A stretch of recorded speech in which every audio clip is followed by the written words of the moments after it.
नमस्कार, मैं हूं राहुल राजपूत। देवरिया में सड़क मरम्मत के नाम पर करीब 6 करोड़ रुपए के घोटाले का बड़ा खुलासा हुआ है।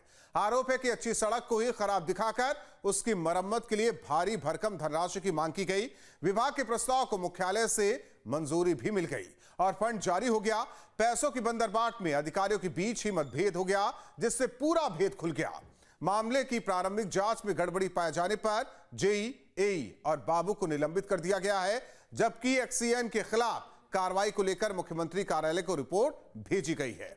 न्यूज स्टेट इन्वेस्टिगेशन में देवरिया से सड़क घोटाले पर देखिए यह खास रिपोर्ट।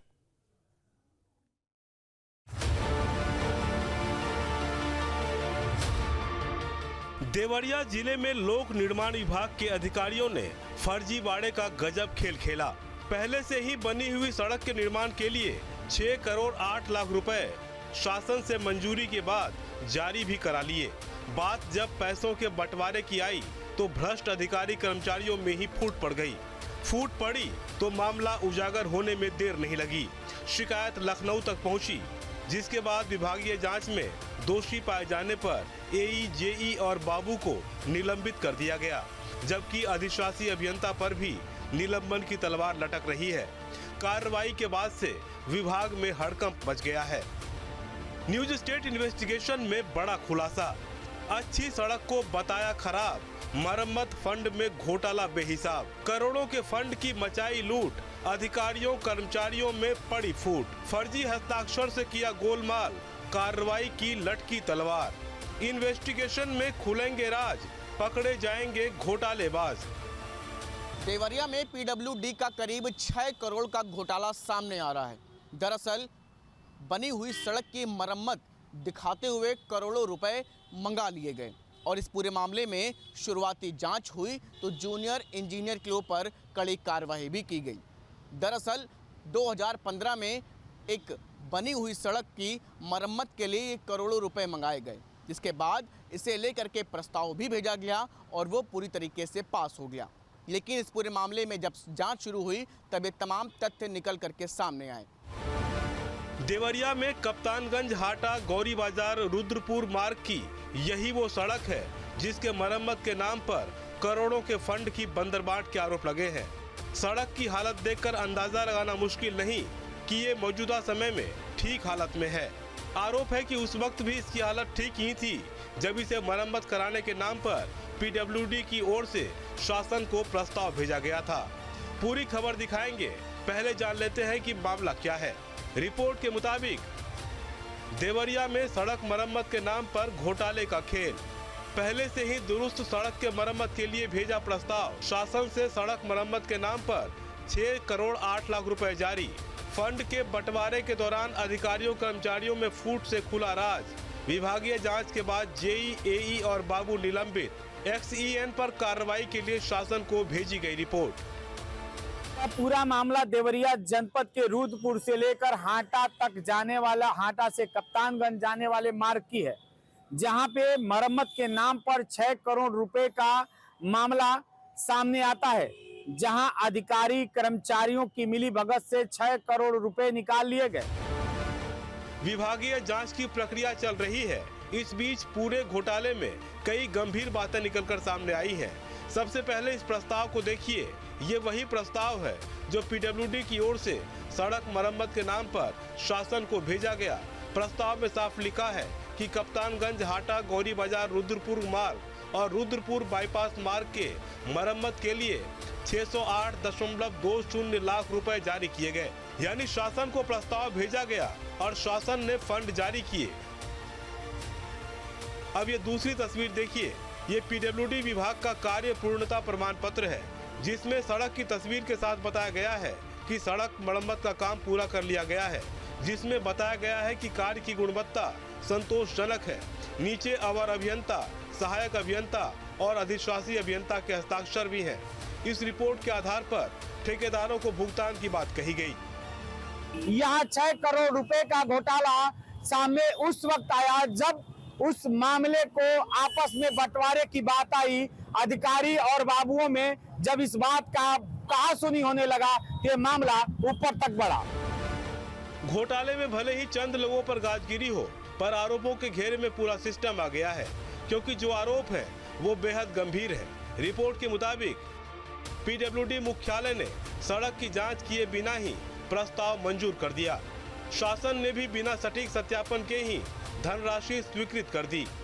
दावा किया जा रहा है कि फंड के बंटवारे के दौरान अधिकारियों और कर्मचारियों में मतभेद हो गया, जिससे पूरा घोटाला सामने आया। यहाँ तक कि बताया जा रहा है कि फर्जी हस्ताक्षर, एई का फर्जी हस्ताक्षर का प्रयोग किया गया और प्रयोग करके प्रस्ताव पारित कराया गया। मामले में एक और पेच सामने आया है। निलंबित सहायक अभियंता सुधीर कुमार ने दावा किया है कि उनकी जानकारी के बिना ही शासन के पास सड़क मरम्मत का प्रस्ताव भेजा गया था। सुधीर कुमार ने इस बारे में लिखित शिकायत भी दर्ज कराई है। साथ ही सूचना का अधिकार के तहत विभाग से उन दस्तावेजों की कॉपी भी मांगी जिसमें उनके हस्ताक्षर हैं। सुधीर कुमार का दावा है कि प्रस्ताव और कार्य पूर्णता प्रमाण पत्र में उनके हस्ताक्षर नहीं है। सुधीर कुमार ने अपनी चिट्ठी के जरिए दावा किया है कि उनके हस्ताक्षर का कॉपी पेस्ट कर गलत इस्तेमाल किया गया है। सुधीर कुमार ने मामले में खुद को बेगुनाह बताते हुए उन्हें घोटाले के तमाम आरोपों से अलग करने की मांग की है। एई ने इस मामले को बताते हुए उन्होंने बताया कि ये मेरे फर्जी हस्ताक्षर से 6 करोड़ प्रस्ताव को पारित किया गया, जिसमें एई, जेई, एक्सियन और कंप्यूटर बाबू की मिलीभगत से हमारे हस्ताक्षर को कंप्यूटराइज करके और उन लोगों ने प्रस्ताव पारित करा लिया। सबसे गौरतलब बात है, सुधीर कुमार ने ये भी बताया कि अगर सही रूप से मुख्यमंत्री कार्यालय से इसकी जांच हो, हस्ताक्षर की जांच हो जाए तो ये मामला साफ तौर से ये स्पष्ट हो जाएगा कि इसमें कौन संलिप्त है और किसने इस तरह से षड्यंत्र रच के साजिश रचा है। न्यूज स्टेट की पड़ताल में पता चला कि मरम्मत का काम एई सुधीर कुमार के फर्जी हस्ताक्षर के साथ भेजा गया था। आरोप है कि एई के फर्जी हस्ताक्षर से प्रस्ताव पास कराने की साजिश रची गई। रिपोर्ट के मुताबिक मिली भगत से किए गए एई के फर्जी हस्ताक्षर, जेई और कंप्यूटर ऑपरेटर पर मिली भगत का आरोप, जेई राम गणेशन पासवान और कंप्यूटर ऑपरेटर ऋषभ पासवान पर आरोप, एई को साजिशन घोटाले में फंसाने के लिए रची साजिश। एई सुधीर कुमार ने इस प्रकरण की जानकारी होते ही उच्च अधिकारियों को लिखित शिकायत दी और कहा कि उनके नाम से भेजा गया प्रस्ताव कॉपी पेस्ट कर तैयार किया गया है, जो पूरी तरह फर्जी है। सुधीर कुमार ने हस्ताक्षर की उच्च स्तरीय जांच कराने की भी मांग की। 6 करोड़ रुपए मरम्मत के नाम पे निकाल लिए गए, जिसमें 3 लोगों को तत्काल प्रभाव से निलंबित कर दिया गया, जिसमें एई, जेई और कंप्यूटर बाबू है। वहीं जो एक्सियन, जो इस खेल का पूरा डोंगल, उसी के कहने पे कोई भी प्रस्ताव पारित होता है और उसी के डोंगल से कोई भी प्रस्ताव ऊपर जाता है, ऐसे नटवर लाल को अभी तक कोई कार्रवाई नहीं की गई, आज भी कार्यालय में कार्यरत है। मामला शासन तक पहुंचा, जिसके बाद मुख्य सचिव ने जांच के आदेश दिए। विभागीय जांच रिपोर्ट के आधार पर जेई राम गणेशन पासवान को निलंबित कर दिया गया। बाद में एई और बाबू को भी निलंबित कर दिया गया। जांच में अधिशासी अभियंता की भूमिका भी संदिग्ध पाई गई। अन्य अधिकारियों की भूमिका पर भी गंभीर सवाल उठे।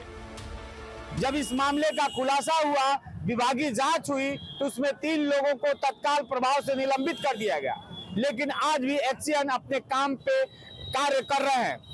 कहा जाता है जांच नियम 7 के हिसाब से अगर जिस पे जांच की कार्रवाई होती है वो कार्यालय में काम नहीं कर सकता है, लेकिन आज भी नियम 7 का उल्लंघन किया जा रहा है। देखना यह है कि उत्तर प्रदेश सरकार ऐसे लापरवाह भ्रष्ट अधिकारियों पे कौन सी कार्रवाई करती है। एक तरफ जांच चल रही है, दूसरी ओर विभागीय अधिकारियों के साथ विभाग की जांच प्रक्रिया पर भी सवाल उठ रहे हैं।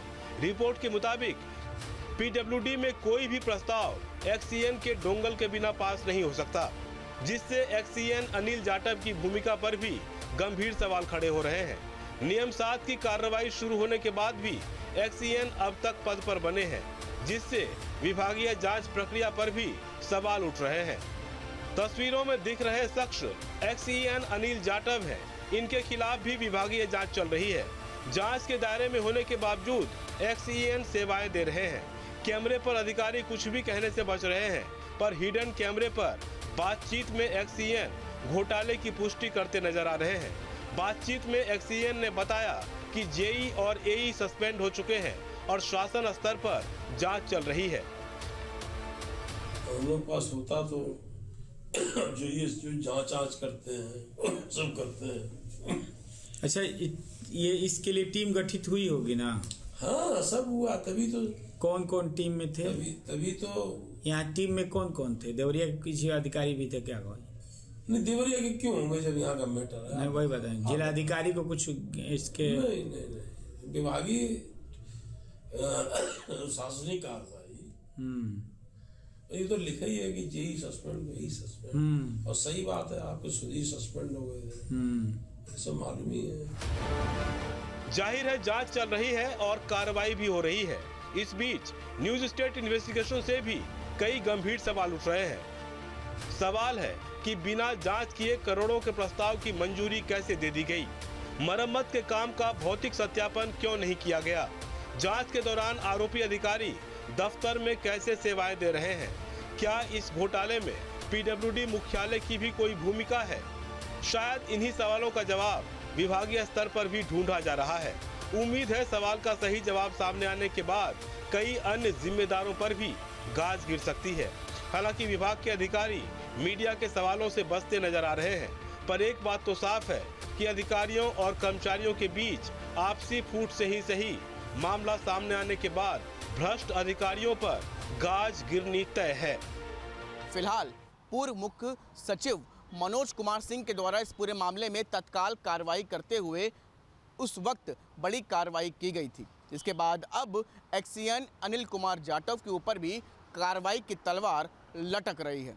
दरअसल महत्वपूर्ण तथ्य ये भी सामने आया है कि इस पूरे मामले में एक्सईएन अनिल जाटव के हस्ताक्षर और डोंगल के बिना कोई भी प्रस्ताव पास नहीं हो सकता, जिसकी वजह से वो सवालों के घेरे में हैं। वहीं नियम 7 के अनुसार कार्रवाई होने के बावजूद भी अभी भी अपने पद पर एक्सईएन बने हुए हैं, जिसकी वजह से ये सवाल खड़े हो रहे हैं। वीडियो जर्नलिस्ट सूफी खान के साथ शुभम पांडे, न्यूज स्टेट, लखनऊ। आपके मोबाइल पर तुरंत आएगी ब्रेकिंग न्यूज। स्क्रीन पर सबसे पहले दिखेगी बड़ी खबर। देश दुनिया की हर खबर एक जगह। अब आपके मोबाइल पर तुरंत फटाफट इंस्टॉल कीजिए न्यूज नेशन ऐप और रखिए खुद को अपडेट।